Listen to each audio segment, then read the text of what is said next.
Er det noget, menigheden eller moskeen går i spidsen for? Altså det er så et samarbejde med... Jeg ved ikke, jo, han er med i det der. Ja. Men hører han til moskeen her, og så er han en del af folkene bag det her? Ja.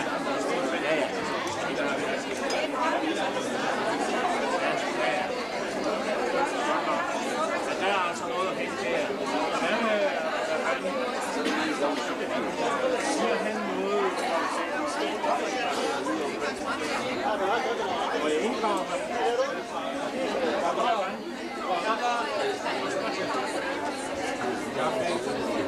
Weil in Italien ein Samspil.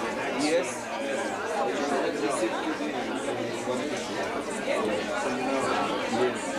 So I'm asking in what way you are involved the congregation in social welfare work and what now is the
We have some meat with cooked meat and so on. Yes, but not now.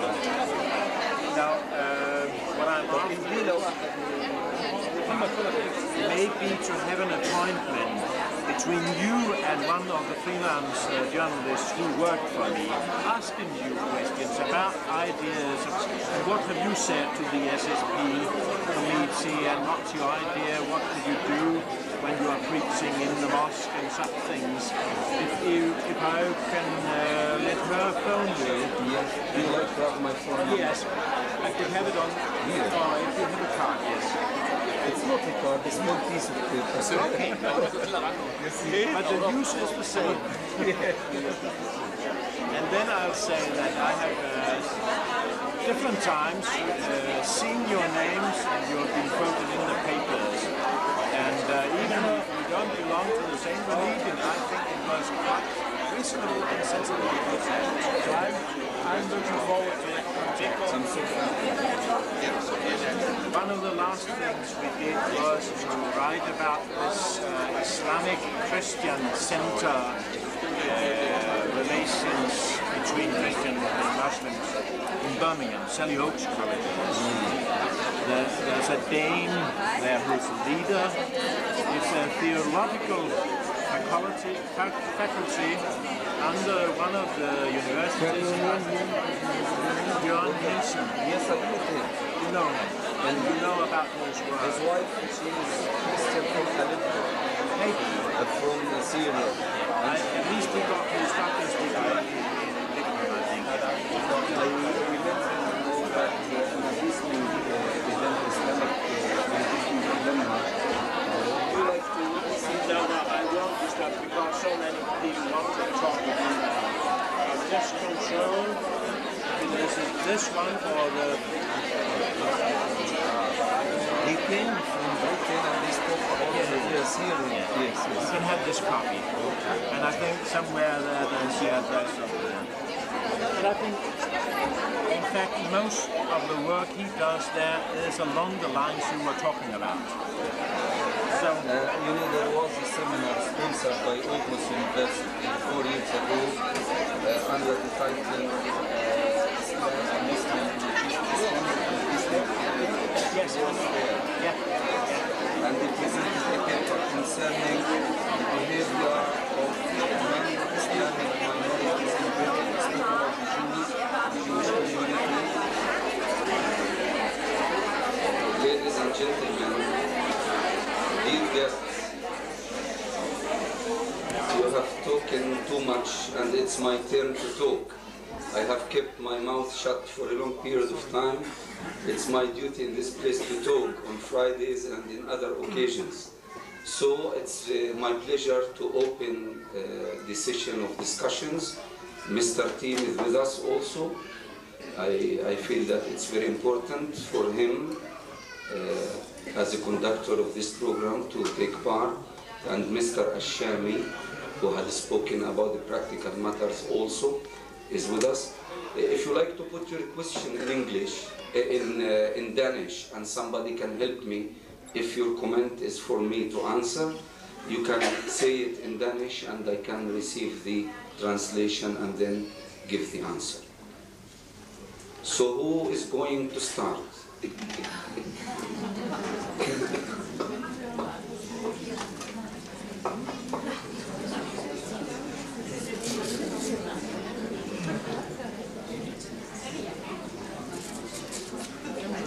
Jeg tror, vi skal bede den, der stiller spørgsmålet, rejse sig op.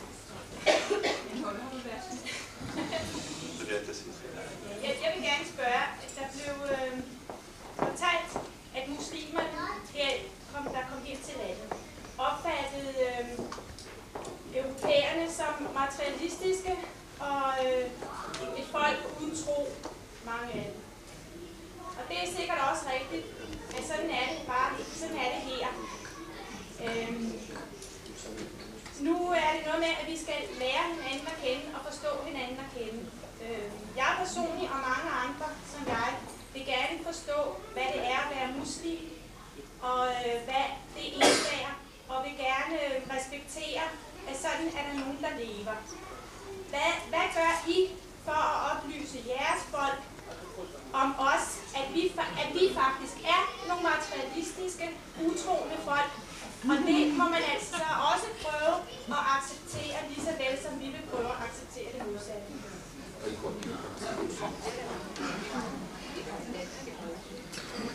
In Islam, we believe that life is the concept of life, that it's a matter of test. You attend a course and you have to pass the examination. You make a training in driving, the policeman will come, the traffic police, and will make a check to you, test for you, and then give you the driving license. The way we look at life, that it's a matter of test.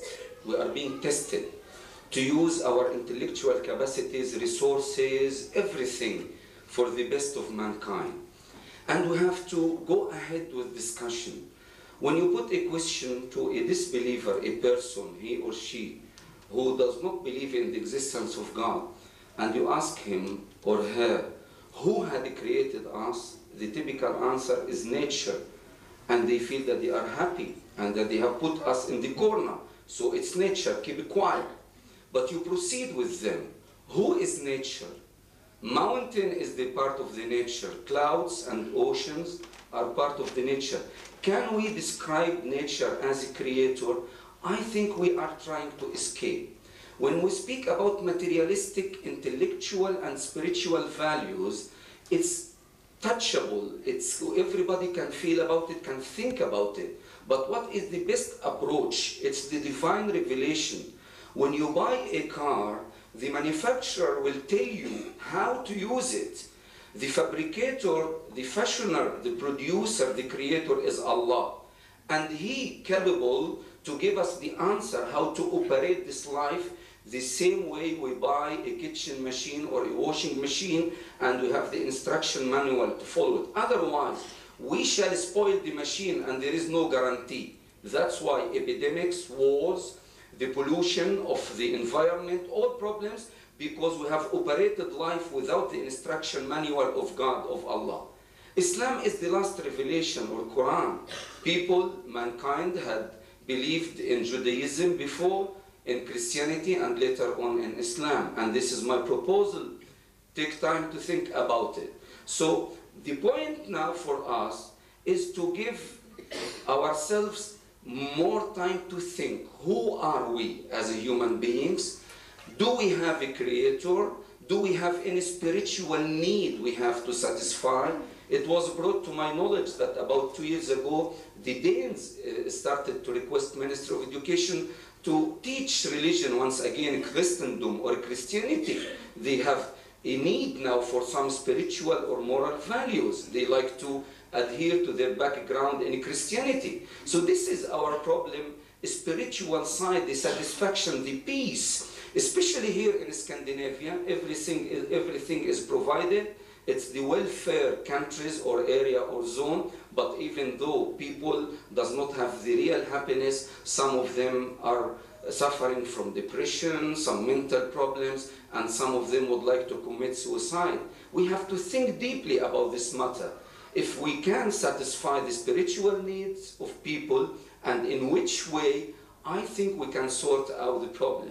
And as far as we have gone through a long march of trials and errors, from monarchy to dictatorship to democracy, why don't we try once again to think about the spirit and the soul, about God, about the divine existence, about the divine revelation? Let's try to do it scientifically and academically. I'm not speaking about emotions or sentiments. It's like the way we investigate or we make research in any matter. This is my answer. It takes time to understand what I mean by the spiritual need, but give yourself time in reading, in discussion, in argument. We can make it maybe next year, after 2 years, but for sure in every corner of the world now. Let me give you one single example. You have seen a lot of churches are being reopened in Russia. People who have been deprived from spiritual service for 70 years now, once again, after the collapse of communism, are attending Sunday sermons in the church. It's an evidence everywhere. A lot of Europeans have been to India, to Japan, to China, seeking any faith, any religion. And our role as civilized people, not to waste more time in the trials and errors. We are sailing in the same boat. Time is very short. Crises are surrounding us from every corner, and we have to be more objective and more serious about our destiny and about our present situation. I think there is another part of the question which you missed. Answered because you said just shoot. Okay. That question was what you within your communities are trying to do in order to teach your children about the culture of, for instance, Denmark. Okay. This is the mosque, as I told you, from the verb in Arabic, sajada means to prostrate, the meaning obedience to God. In this, within the four walls, every Muslim, when he comes inside this mosque, he is supposed to submit to God, to obey Him, and to seek His pleasure, following His commandments. It's the center area for all Islamic activities. Any judicial matter, political whatsoever. For instance, every Friday, it's our sermon on this minute, in this place. I stand, I talk, I remind my people about the basic commandments in Quran and about our contemporary problems. We go in 3 dimensions. The first one, the identification, as my brother Wissam had tried to tell. Who are we? We shouldn't have any kind of arrogance or inferiority complex. As Muslims, we, like any other human beings, we feel that we have a role in life to play and to contribute to the modern human civilization. So I try, by the aid of Quran, the instructions of Prophet Muhammad, the experiences of prominent scholars along Islamic history, to give Muslim immigrants some examples how to deal with non-Muslims and within the European climate and political conditions and so on. Secondly, we try to socialize Muslims. It's very important. Loneliness, you feel that you are unhappy, isolated, so we try to encourage Muslims to socialize, to meet them, each other as much as they can. Wedding parties can be held in this mosque, birthday parties, any occasions, our feasts where families can gather and have a nice time within the house of Allah in this mosque. So this is the beginning. Secondly, a simple and genuine Islamic education. We don't believe in extremism or fundamentalism or fanaticism. Allah had described the Muslim nation al-Ummah al-Wasat, the moderate nation. This is how God had described us. We do not believe in extremism, the extreme right or extreme left. We are moderate in the middle, balanced. And this is what we are trying to do. So basic education in Islam for children and adults is very essential, because you cannot do anything without knowledge. And this is what I have tried to do.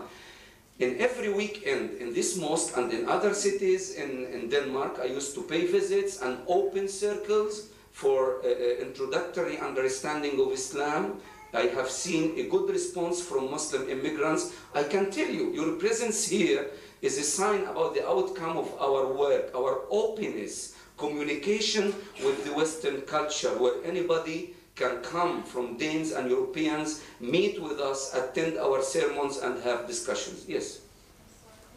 Because there was a misunderstanding of the question, I think. Yes. Because the question was, what when Muslims teach our children, how we teach them to look upon the Danish culture. What we tell them about the Danish. Yes. Yes. To be more specific, first of all, we have the principle of peaceful coexistence as revealed in Quran. As far as people are trying to deal friendly with us, we shouldn't be aggressive, we shouldn't cheat them, we shouldn't stab them in the back. We do not believe in double morals, double standards, or hypocrisy. This is number one. Secondly, we try to explain to them what can be accepted from the modern Western civilization and what can be rejected or would be rejected from Islamic point of view. Modern civilization is not wickedness all the way through, it's not good all the way through. There is good sides and bad sides. So we are trying to differentiate. We help Muslims, children and adults as well, to identify, not to live in a mysterious, vague way, to have very clear understanding, sharp corners about what we respect. For instance, human rights as preserved here in public relations in the West, this is the goal of Islam. This is common in our religion and in the modern Western civilization. The area of friction concerning spiritual services, where a Muslim is supposed to do prayers 5 times a day. If he is a student in his class, he may misplease his teacher, he may interrupt the teaching, etc. We explain to them this area, we call it of friction or disagreement, how we can sort it out very gently, how we explain our point of view to the Danes, and how we receive their response, and how we reach an agreement. In most of the cases, the solution was very nice and very good for both parties.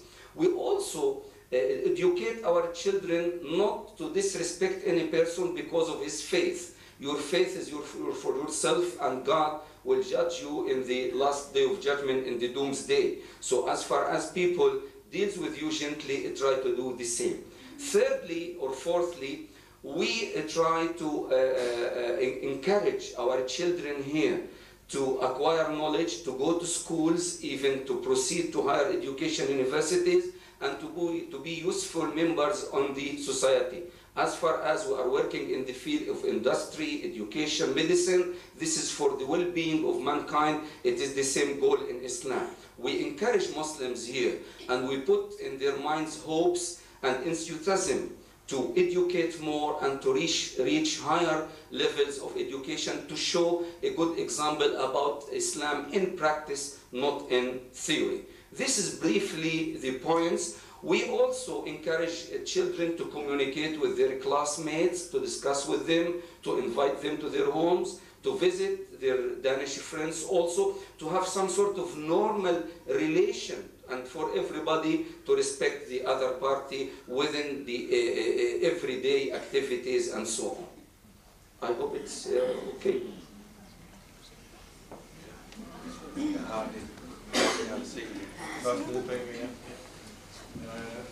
Jeg vil godt stille et spørgsmål, jeg vil fortsætte at oversætte undervejs.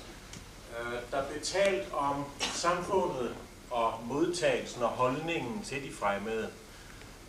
We were talking, or in your speech and your colleague's speech, there was this discussion about the Danish society receiving minorities and the attitudes to them. Har man, ligesom det danske samfund, I forventer af det danske samfund, vi skal have et eller andet modtagelsessystem, vi skal have et tilbud om undervisning osv. Har menigheden som sådan en form for opsøgende arbejde over for de nyankomne, måske ikke bare for at få nye medlemmer i moskeen, men også for at give dem en introduktion til det danske samfund.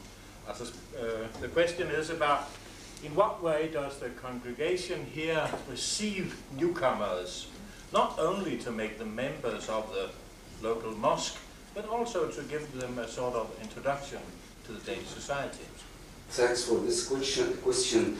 You know, we know it from psychology and sociology, the process of adjustment or normalization. Any immigrant, if he then decided to immigrate to New Zealand or Canada, he is now facing the problem of cultural shock to come to a new country. We are typical in this reaction and behavior as human beings. We do our best, as I have mentioned, to receive the newcomers, to associate them here, to encourage them to do more spiritual services, to have a strong faith and trust in God, to be more relaxed, more happy, to have peace in the heart. So the response will be all the time nice and kind and gentle without any suffering because of tension or pressure or whatsoever. Again, by explanation, we explain to them how to sort out every problem about accommodation, social relations, education, about food. You know, we have differences about what is legal in Islam to eat or what is illegal and so on, how to do with your kids in the Vegestoon, in the nursery school and so on. How all such questions we try to deal with them on the weekly meeting, on the Friday sermon or in any other opportunities when we have a celebration or any lecture, and Muslims used to raise their points and we try to discuss it with a genuine understanding of Islamic rules.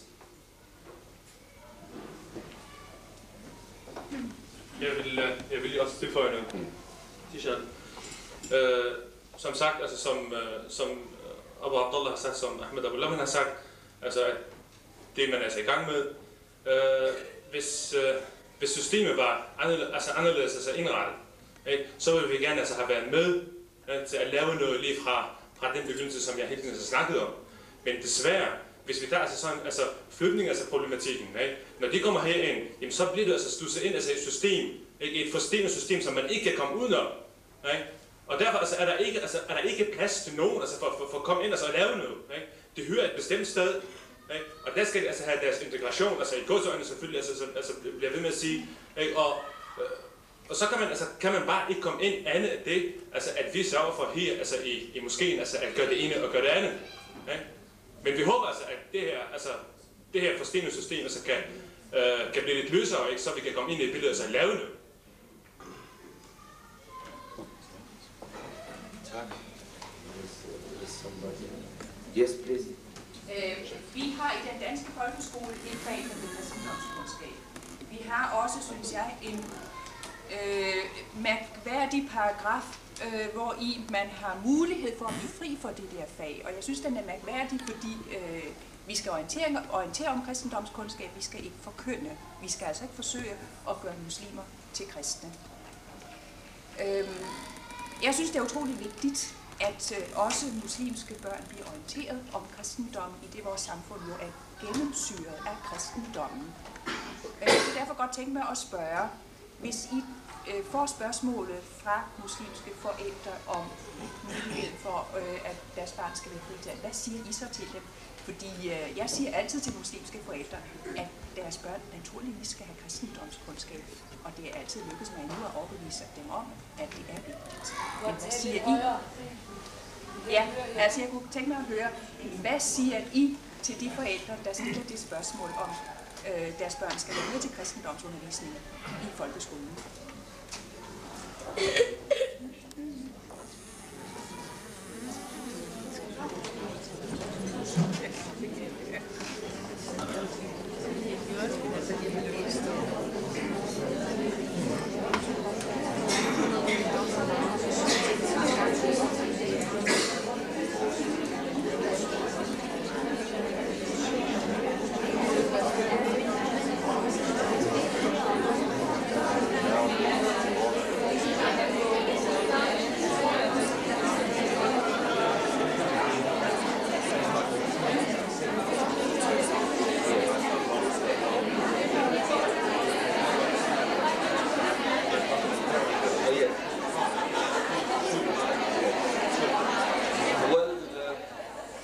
Let me answer.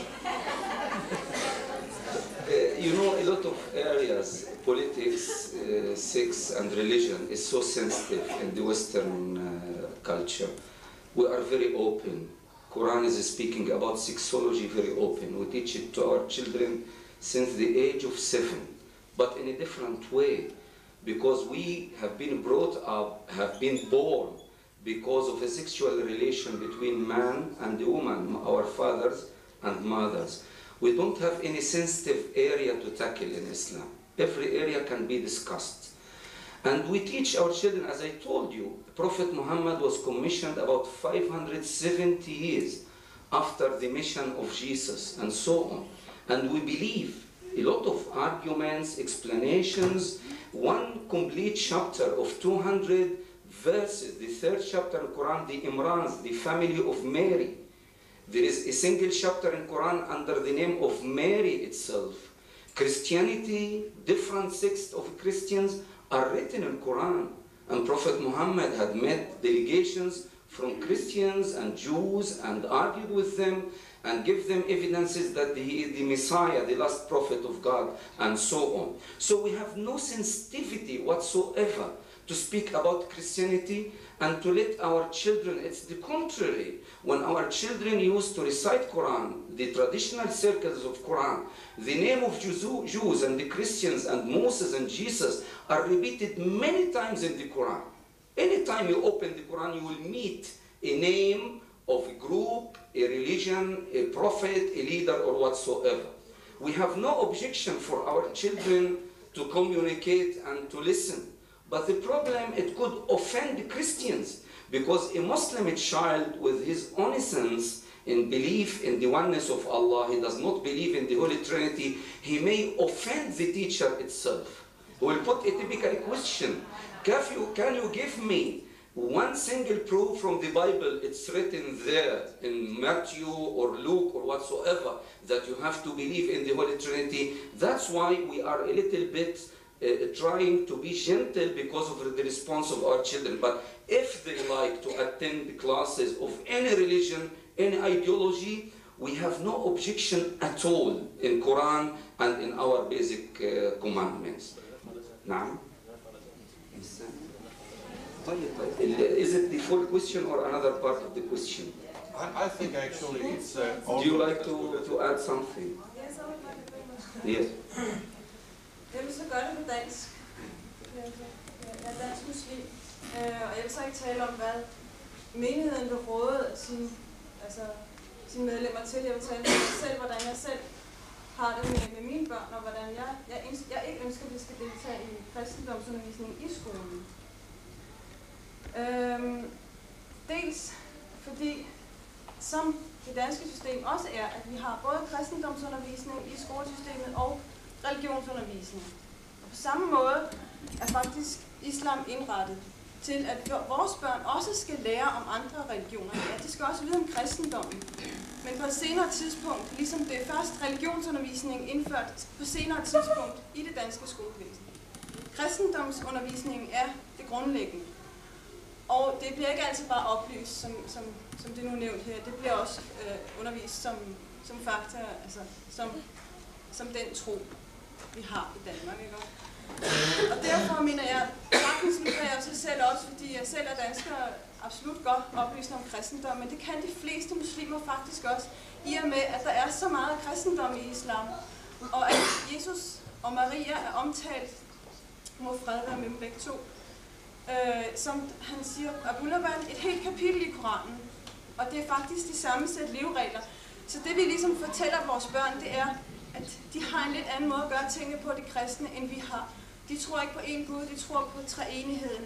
Men altså det basale er i og for sig ret ens. Men vi ønsker, at de først på et senere tidspunkt skal lære os om kristendom og andre religioner. Men som grundlæggende i den tidlige alder ønsker vi, at de skal høre om islam. Og det er sådan set mit svar på det. Ja, så tror jeg, vi fik... Jeg skal lige prøve at holde lidt styr på det. Jeg tror, vi fik det besvaret fra flere sider. Jeg har haft en spørger her i lang tid. Det er dig først. Ja, det må også lige. Så vil jeg først lige sige min baggrund for at sige det her.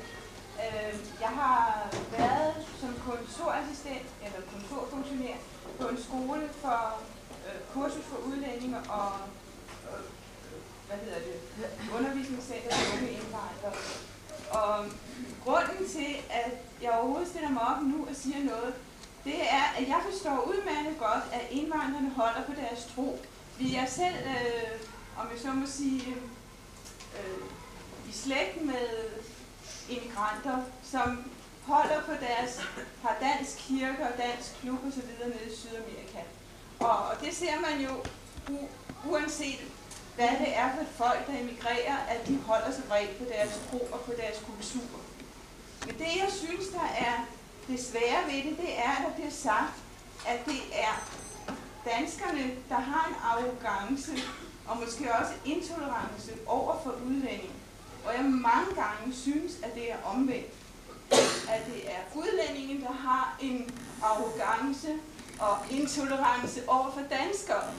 Og også fordi, at der er så stor forskel på, hvad mange udlændinge mener, at for eksempel deres drengebørn og deres pigebørn må gøre i det danske system. Og i det hele taget,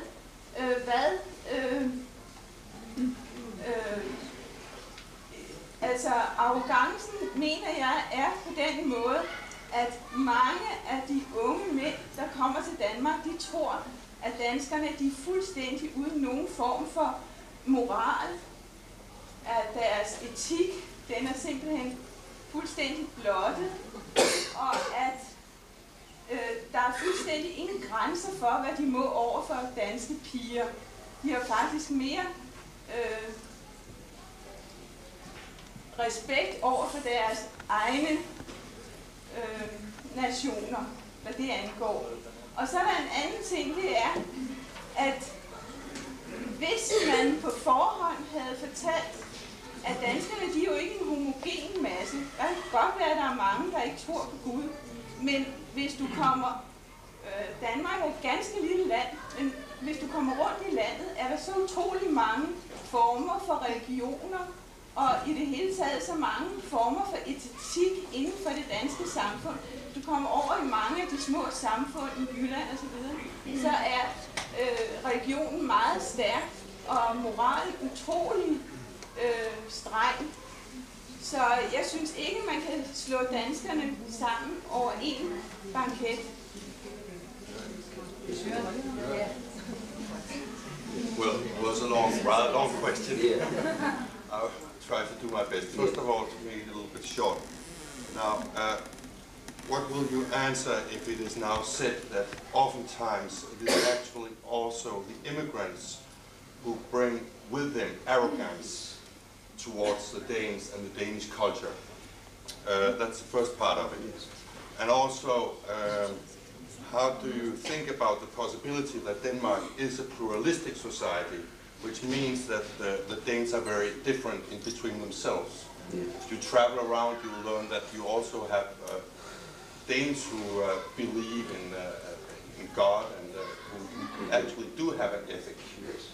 And there was one third one I think you should like to have answer to, the question about the misconception of the non-morality of the Danes, which can lead to the young immigrants thinking, now everything is open here, right?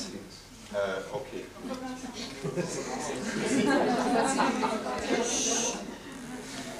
Well, concerning the first question, I do agree with the lady here. It's as I told, yes. There was one more question which I think is very important. I'd like you to hear the answer from Mr. Abdullah about the Danish opinion of the Muslims, the difference between the girls and the boys. What they are allowed to. Okay. The concept of equality between sexes. Okay. For the first question, I have to admit, yes, it's a fact that some Muslims could be seen as arrogant because of their faith. They feel that they are safe in the last day of judgment because of their belief in Allah and the message of Islam. It's their own mistake, because you have to be humble. When you feel the gift of God and you are privileged by Him to have guidance and to know His message and His law, it will lead you to be more humble when you deal with people.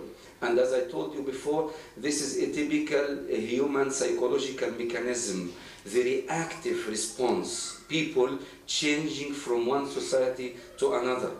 Put in your consideration also the old heritage, and this is what I suffer myself here in every Friday, because some Muslims would assume that I'm compromising, that I'm trying to please Europeans, or I'm trying to withhold some facts about Islam. Don't forget that during the colonial era, both Britain and France had shared the Muslim territory from Malaysia to Morocco, and secularism have been imposed on our people, and we have been deprived from teaching Quran and Islamic, genuine Islamic doctrine. We cannot forget that. An Algerian man who is living now in France, in Germany or Denmark, can never forget that his country have been occupied by France for 132 continuous years. They were not allowed to teach Quran in Arabic in their home country. So this, he will recall these bad memories. To normalize his stay here, to adjust himself, it will take time. Now what happened had happened. It's written in Quran that everybody, every generation is accountable about his misactions and misdeeds. So let's forget about the past. Now we are here in Europe. Europe is respecting Muslim immigrants, is dealing with everybody fairly, practically speaking. Law is prevailing all the time, etc., etc. So it takes time for him to normalize himself until he started to think as an ordinary Muslim and a human being. We advise Muslims all the time not to reach this point of arrogance. I'm sorry for any mistake done by any Muslim immigrant here. Now let's come to democracy. Like you see about pluralism, you have many parties, political parties, directions, attitudes, etc., believers and disbelievers. The difference between our home countries and Europe that is still, in spite of all experiences, we are so attached to Islam. We are trying to revive Islam within the circumstances of the 21st century and in spite of all its challenges. This is our wish, and we are working hard to do that. That's why you have, remember, let me again remind you about the election in Algeria. About 85% of the Algerians who are speaking French more fluently than Arabic, who can read the French literature and cannot understand Quran, 85% of the Algerians had given their votes to Islam and Quran. They said, we would like to be an Islamic state once again. So this is the point. Let's be very open. Is Islam valid? If Islam is a part of the past, if Islam is not valid, if Islam is a matter of confusion, aggression, arrogance, let's forget about it. But if Islam could be the answer for the contemporary problems, let's everybody of us embrace Islam. Europe had brought technology in our countries and had taught us to make industry, etc. So we have a lot of things to share. Why don't you try in Europe to think about the Islamic culture and about its validity? That's why the concept of democracy cannot be applied in our countries. In Egypt, 85 to 90% of the people there giving their votes to Islam. Mr. Clinton had won election with a difference of 5%, about 40-something, but in Egypt, 90-something are giving their votes to Islam. So this area of democracy, we believe in the eternal values of the divine message in Islam, what is legal, what is illegal, and we trust them and we are trying to re-implement them to show the people the way Islam is practiced everywhere. Number 3, about openness or sexual permissiveness.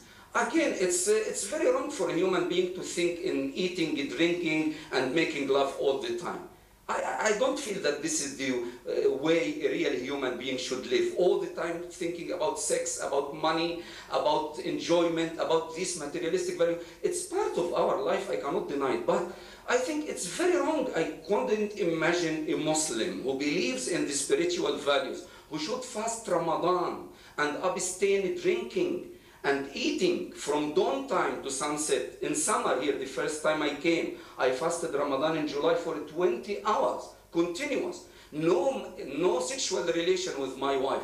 I don't think that any real Muslim who are fasting Ramadan, who are doing this Islamic service, could be mad about sex. If he is so, I think because he was not brought up to the real Islamic standard. Again, it's the mistake of himself, his family, and it's our mistake also as religious advisors in these mosques to take care of such kind of deviations and malpractices and weaknesses. Number 4, about the concept of equality. Ladies and gentlemen, again, I would like in this respect that my wife should speak about the concept of equality between men and women. I am the boss here, but at home she is the boss. She is giving me orders. I carry them out, okay? I think just to, again, as I started my speech today, to clear any shadows of doubts about the position, situation of women in Islam.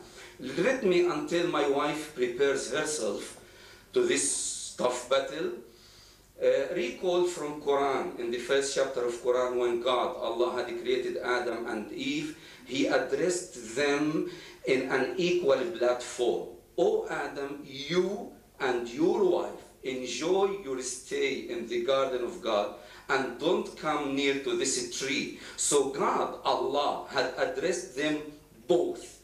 Women are human beings. They have their intellectual capacities, they have their physical capacities, they have their hopes and dreams, aspirations, etc. They are equal to men. They are accountable about their actions and deeds. They are supposed to cooperate with their husbands in the running of the family, taking care of the children, contributing to the different responsibilities of life. And this is the way I understand Islam as revealed in Quran. Quran did not address Adam alone or Eve alone. Both of them, from the very beginning, you are accountable. A woman should fast like the man. A woman should pray like the man. A woman can acquire education like a man. A woman can assume a job. Don't forget that the first wife of Prophet Muhammad, Khadija, was a businesswoman. Before you create Wall Street in New York or whatsoever, the first wife of Prophet Muhammad was a noble woman, a woman of decision, integrity, understanding, affection, and cooperation. We assume that she is a perfect woman, as Prophet Muhammad had told us. If some Muslims, up to this moment, are not aware of this very fact, if some men are trying to be arrogant because they are only men, I think they are wrong. What Prophet Muhammad had educated us is to be kind to our wives and to contribute with them and to share life. It's written in Quran, the philosophy of marriage, not subjugation. A man shouldn't be a dictatorship. The concept of marriage is love, respect, cooperation, and affection. We are not marrying each other to fight each other and to show superiority upon each other. It's the contrary. The beginning of life, the continuation of life is through marriage and giving birth to children and bringing up children, and the generation will come after generation. This is very briefly. I still, if my wife would like to add some few comments, it's up to her. If she gives me an order that she does not like, okay, I proceed to another question. What do you say? I think you answered most of the questions. Yes. But I don't have any more addition, I think, but as I understand the Quran, that many Europeans, they think equality is similarity. Equality is not similarity. We have one goal, men and women. We have one goal to submit Allah in Islam, of course, to submit Allah and to cooperate with each other for the best of the human, for the mankind, yes, for the mankind's interest. Many, of course, teachers, they think that it is in Islam because, they have this difference between women, girls and boys. Because, for example, when they want to go for a journey, or what they call it, the school, they ask the children to go to the journey. They refuse the girl go, but they accept that the boy go. But in Islam, we don't have anything like that. What is forbidden for the woman, the same for a man.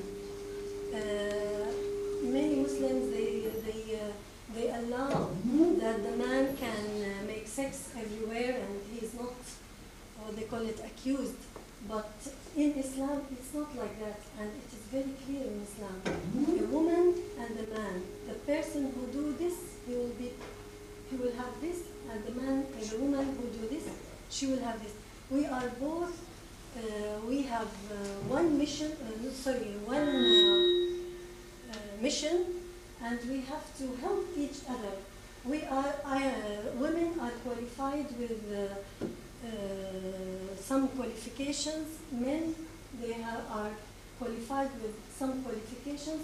We cooperate with each other to help each other to do the best for to bring up children in the best way. Children, they are in need for man and woman. And we cannot say as many people, they think equality, man and woman. A woman is not equal to a man to go to work in the mines. Yes, to go in the mines. It is suffering, you know. Many women, they don't like really to work. But yes, I see it, you know, I hear it from the Western women and from the Eastern women who had been in the beginning, many Eastern women, they thought that to imitate the Western women, that they will get their happiness. But after then, they regret, because many women, I deal with women all the time, because I teach Islam to Muslim women, and I deal with many kinds or with many different they call it nationalities, and most of them they like to not to go to the work in the morning early and to go back, and they are tired, but it's not also this in Islam. If I have time to go outside and do something good, we can do it. It's not like I have to go to go outside to be equal to the man. It's not the issue. The issue is if I have for example, if I have studying in special area, and I can do something for the human being, not I have to make balance between my life, my children, my husband. outside. If I cannot make balance, I have to, like there's priorities. There must be, I mean, these children who suffer a lot because the man and the woman, they go to the work and they call it is equality. It's really destroying the children, and children, they go to make crimes, and the mother, she goes back home. I'm not against work. Myself, I go to work, I mean, to teach and to do, but I mean, I always make some balance in my life, not to exhaust myself. I have rest I have time for myself, I have time for my husband, I have time for my children, I have time for the others to help. So I think... But Naam, I would like to complain, you do not give me time at all. Believe me, since we came to Denmark, I am the only victim at home. I come last, number 20 in the family. We are 6 children, but I am number 20.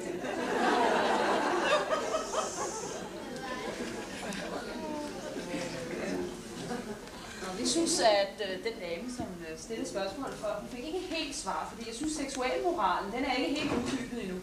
Man tillader jo en dreng at gøre sine seksuelle erfaringer, men hvad i alverden ville der ske med den muslimske pige, der har gjort det? Jeg har ikke hørt om nogen, der har gjort det endnu. Hvad ville der ske med det? Vil hun blive udstødt? 14, jeg taler altså om nogen, der er 14, 15, 16 år. What about the female Muslim doing her own sexual experiences? As I told you, try to think, don't put European life as a reference line and you start to measure. This is very wrong. Try to think as a Muslim girl, why she would like to go to open sex, what for? If the center of life is sex, if it is so important for her, she will do it. But as my wife had mentioned, priorities, we have different goals. Even in Europe, people who had sacrificed their life to help humanity, they left their families, their own children to work in medicine, industry, education, to make inventions and so on in different things. So why should a Muslim girl, if sex is everything in our life, we can understand the motivation. But we have a lot of things. That's why balancing. We believe in the social security through successful marriages, to minimize the number of trials and errors, to break the heart of young people in love stories and romance every second year. So this is the difference. You can ask, I should maybe next time in December bring my daughter, my eldest daughter, she can express herself very openly. Why she does not, as a teenager, she does not like to practice sex openly without a marriage contract. She can explain herself as a girl who has been brought up in a Danish society since she was in the age of 7 years. You will listen to her personally, and also you can, because I cannot answer in behalf of other women and girls, but this is my main understanding in Islam. Sex is not the only thing in life. That's why. We may put it number 2, 3, that's why we have some other things to do. Excuse me, there was one more part to the question. Yes. Whether the sanctions towards the girl doing this would be tougher, harder than towards the boy? No discrimination, Islam. I told you very plainly in Quran. In the last day of judgment, males and females will be accountable about good deeds to be rewarded, about wrong deeds if they do not repent to God and ask Him forgiveness to be punished. This kind of understanding is human, traditional behavior. In Islam, every individual, male and female, is accountable. A sin in the eye of Islam, if it is done by a woman, it is a sin if it is done by a man. No discrimination. But if traditions have this big influence in our home countries, it is our misunderstanding of Islam. When Prophet Muhammad used to hold his court in his mosque, he never differentiates between a man and woman whenever they do a mistake. This is the concept in Islam, and I am full confidence about it, and it's written very clearly in Quran. Jeg mener stadigvæk ikke, det en af de spørgsmål, du kom med, det var, at der var forskel på hvis det var en dansk kvinde eller en muslimsk kvinde, at mændene opførte sig anderledes over for danske kvinder, altså over for os andre. Og vi oplever det også selv i skolen. Og det mener jeg ikke er blevet svaret på, hvorfor at man opfører sig anderledes over for danske. I don't think you answered that question about why we as women here in Denmark, very often, not all Muslims, but many Muslims, shows another way, behaves in a very different way to us women here in Denmark, which they will never in their life will do over for Muslim women. And why do they? It's the double standards, double morals. Islam has one standard. And again, it could be of some bad intentions or interests. It could be because lack of knowledge, because of weaknesses or whatsoever. The way I have to deal with any woman and respect her and deal with her as a respected human being, it's the same if it is Danish or an Arab or a Muslim, whatsoever. I shouldn't have double standards. I deal with people with one standard. Those who have been mentioned, you are talking about, as I told you, unfortunately, we don't have an Islamic state, we don't have a genuine Islamic education, we are brought up in a mess with different influence of imported ideologies. It takes time for us to identify our moderate, realistic understanding of Islam. And you are going to suffer. I cannot help it, you know, but it takes time. I do my best, and all the friends here can bear witness about that. Every Friday, I'm speaking about one standard, not two standards, about real Islam, not fanatic Islam, about genuine understanding, not foolish understanding. This is what I'm trying to do. You know that nations, civilization cannot be built overnight. It takes time to proceed to introduce information to the people, to receive the response, to argue with them until they adapt themselves to these values and adopt these values. So I'm sorry again if you are suffering because of this kind of double morals. I do hope, I will pray to God very sincerely that He may open the hearts of our Muslim people in this country to show you a very fine standard of behavior. Who then goes to when the pupils in the school behaves in that way to the teacher? Who do you then go to, their mother or to their father? You know, in Islam, we believe in the concept, in addition to the concept of equality, of excellence. I go to the doctor, I respect him. If I don't like to take his treatment, his prescription, I shouldn't go to him. I must respect him for his knowledge. So in Islam, this kind of concept of excellence, not superiority or arrogance. I have to respect my parents because they have sacrificed to bring me up. I have to respect teacher. It's the contrary.